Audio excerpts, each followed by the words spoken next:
Welcome to Burlap Teachers. Enjoy the video.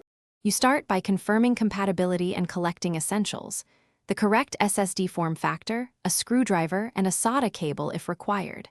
Once done, back up your data. Make sure important files are safe. Power down the PC, unplug it, then ground yourself to avoid static damage.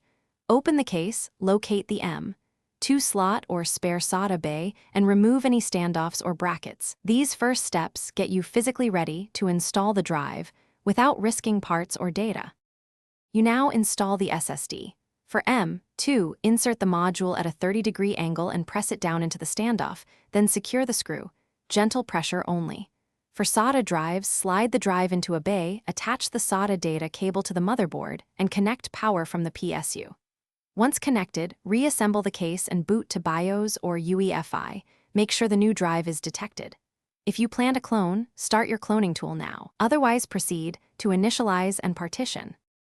You finish by configuring the drive in BIOS. Enable NVMe or OSI as appropriate, then set the SSD as the first boot device. Once booted into your OS, initialize the disk, create partitions and format them. Enable trim for longevity and check for firmware updates. Test performance and boot reliability by restarting a few times. If the drive isn't detected, receipt cables, try another SATA port or M.2 slot, enable OSI, and power cycle the system.